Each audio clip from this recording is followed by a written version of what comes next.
I'll take her to the finish line. Good run coming. Hurry, hurry. I mean the horsey.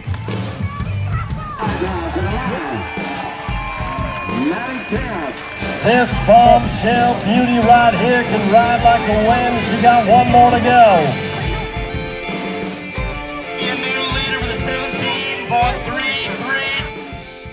Hey guys, welcome to Barrel Racer Life. My name is MaddiKempf-Stoltman. This week has been a lot of getting everything ready to go to Arizona. I know, I feel like I've been saying that for weeks, but it's crazy how much stuff you have to do when you have a farm and you're going to leave it for 4 months. So we do have people that come and check on the place, feed the outside cat, check the mail, do all that kind of things to make sure that the house is safe. But that said, it still means that there's a whole lot of cleanup before the snow falls and before we get out of here. It's just a lot of stuff. So wrapping things up here, making sure that our businesses are all in order, selling out the last bits of our panels, that kind of thing. So it's just been crazy as always, it feels like, but we're working on it. We're thinking about getting to go south next week. But it's almost here, guys. It's almost here. So I don't have a lot of content for you. That's what I'm getting to with all of this. But what I did yesterday is I posted on my Facebook page asking if you guys had any questions for me and maybe I could answer them this week. So you'll see that I've included a little Q&A this week as well. So that's a little bit different, but I figured it was better than not doing a video at all. So included that for you. Anyways, you guys, I will show you all about this week.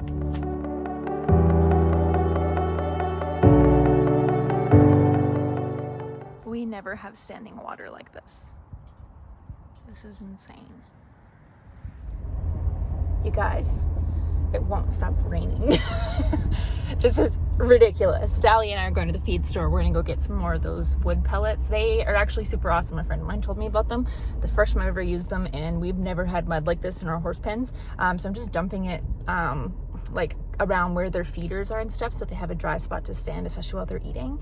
And they're super cool. They fluff up and absorb a lot of water, so they've got some dry spots. But of course it poured rain again, and I'd put just a little bit in a couple of the pens, and it was not enough. So off we go to get more wood pellets. I'm sorry, buddy, this is disgusting, but look, it's kind of a dry spot here. These things are great. This is so gross. Just over here draining some water out of Miss Jada's pen with my helper. I just realized how dirty you are. She's leaving mud spots on the floor standing there eating. Oh man.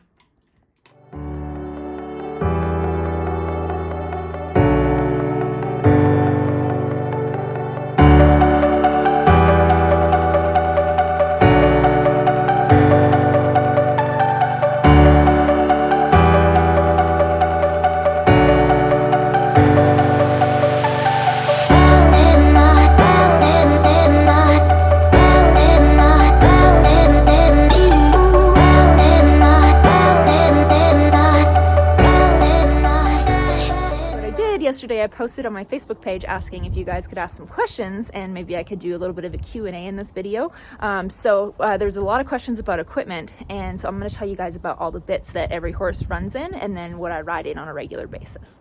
I run Claude in a short shank combo, so this is very similar to the Martha Josie. I think it's called the $1 Million bit.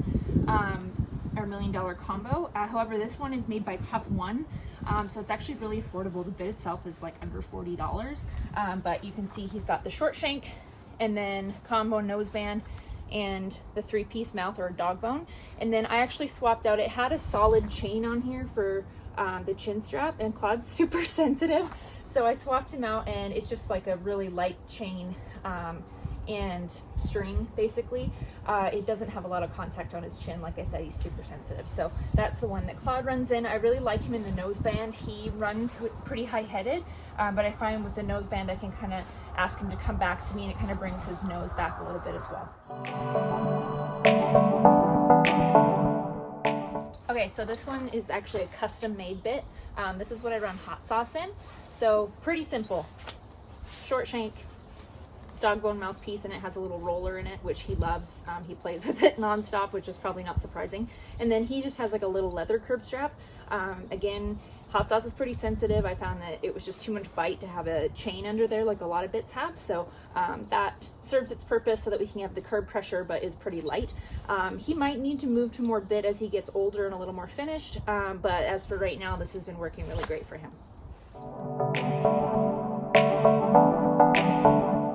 Okay, so little Miss Jada runs in what's called a stabilizer bit. It's a mullen mouth.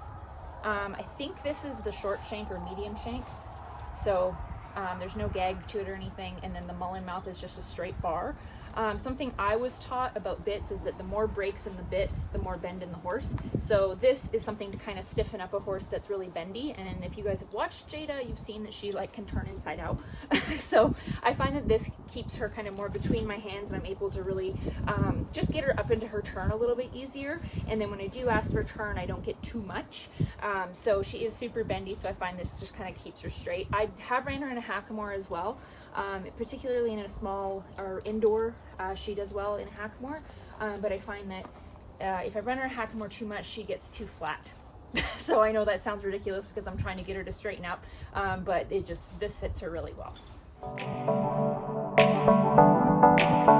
Okay, so I don't use tie downs or head setters or that kind of thing very often, but River is one that needs a tie down. So I have her in, I've used a few different nosebands. If she's feeling like she's getting really strong on me, I will use a rope noseband tie down, but usually she just has a leather tie down. I actually keep it quite tight on her. She's very big and very strong, and I find that that keeps her head in the position that I need her to be. It also, the way she runs, I find that she kind of leans on it for stability, so the tie down seems to work well for her. The thing that was really counterintuitive with me with River is that she is so big and strong, so my intuition was to put more bit on her so that I could have more control. However, I found that more bit made her panicky, so I actually backed off to very little bit. I don't like snaffle bits. I'm not gonna lie to you, I've never really rode a lot in them. However, she has proved to me that sometimes you have to step out of what you're used to and out of your comfort zone. So I use just a little O-ring snaffle on River, and it actually has a square mouth, so it has a little bit more bite to it than just a regular smooth snaffle. So she runs in that, and I've found that she doesn't like a curb chain, so there's no curb pressure with the snaffle, so that seems to be something that she likes. You know, again, it's kind of hard for me to put a little bit into such a big, strong horse, but it seems to be the best fit for her for now. Last but not least, Mr. Passport. So he's not going super fast yet. You guys know a little bit about Passport. He had hock surgery earlier this year. He's only 5, so I mean, I really only started to work barrels on him in the end of last year, and then he was off for a while with surgery and soreness, that kind of thing. So he's behind for, I would say, a long 5-year-old. But anyway, that's a whole nother deal. This is what I've been running him in. So it's, again, you see kind of a theme here. I like a dog bone mouth for most of my horses. This one has a twist to it as well, so it would have a little bit more bite to it than a smooth mouthpiece. That wasn't really intentional. That was just the one that they had of this bit. So you can see there's a little bit of gag to it. So what that means is that when you pull on the horse, you're going to have a little bit of a delay before. It's almost like it kind of gives them a little bit of time to react before it will hit the top of the shank here. And I find with him, he kind of, the gag works well for him. I wish I could tell you why, but that's what I have for him. And then again, I have a lot of these kind of lighter chin straps or curb straps, only because I find that the chain is often just too much on them. So that's what he's running in for now. You guys might have noticed in my little demonstration here, I love these reins. So Cowgirl Braided Tack makes all my reins for me. I like mine, they're rolled, and then they have lots of knots in them, so you can see the knots on there. And then she makes what she calls a stabilizer rein. So what that means is they're a little bit stiffer. I get the semi-stable ones, so they're not super hard, but you can see this one kind of keeps shape on its own. That's the idea behind the stabilizer, and I like them, and I like the knots. I find it's really easy to get to the right spot on my rein, and it just fits my style. So and the colors are cool too, so she can make any color you want. They're all custom. She is just a one-woman show, so sometimes you have to wait for them, but those are my favorite reins. Okay, so I'm going to show you guys what I ride in on a regular basis. So those are the bits that everyone runs in. Everyone has their own setup. And then at home, I ride a lot in split reins. It's not often you'll see me in a single rein just to be riding around schooling or anything like that. So I'll show you what I like to school in. Okay, so this is an Elliott draw gag. So the headstall and bit are kind of like a combination together. So when you pull back on this, the bit will slide. I find it kind of helps just to keep the horse a bit more collected. And then mine has, there is no curb strap to this. And then it's got the twisted wire and the roller in the middle. I really like to ride this a lot, especially on a horse like River, who's kind of strong. I find that the rope just kind of helps bring her back to me. And then I just have a clip-on split reins that I switch between headstalls. I also will ride in this. It's a German Martingale. So again, just working on keeping that horse rounded up and collected. Yeah, this is just a plain old snaffle, D-ring snaffle, I guess. And then I'll show you what else I ride in. Okay, so this one's another favorite of mine.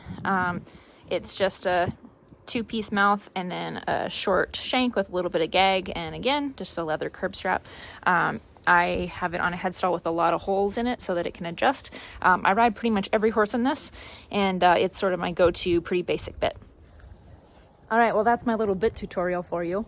It's really interesting because I feel like as I learn more and as my style grows as a trainer and a rider, what I like for mouthpieces for horses changes. So for a long time, I rode in a lot of chain mouthpieces. I still have quite a few of them and occasionally will bust one out, but for the most part, I tend to go more to the dog bone mouthpiece, and now I ride a lot more in a snaffle than I used to, so I have a new appreciation for an O-ring snaffle.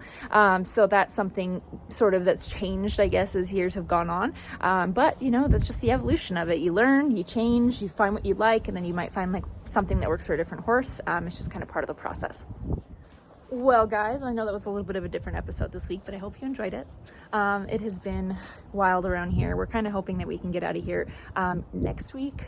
Kind of like every week, it seems like it just gets further and further away from us. But Hot Sauce is still at WSU. He's doing well, healing up well. They just want to make sure that things are looking the best possible and that we have no infection to worry about before they send him home. So I'm appreciative of that. I'd rather make sure that it's all good to go before he comes back. I can change bandages like nobody's business, but it seems counterintuitive to bring him home too early and then, you know, have potentially an issue. So he's still there. We're waiting on him to come out of the hospital. And then of course we just have so much stuff to do, and Cody's just as bad as me at estimating the time on how long it's going to take to do something. So of course we are still working on trying to get things wrapped up around here so we can head south. But anyways, you guys, I hope you enjoyed this little bit of a different episode, and I will see you next week.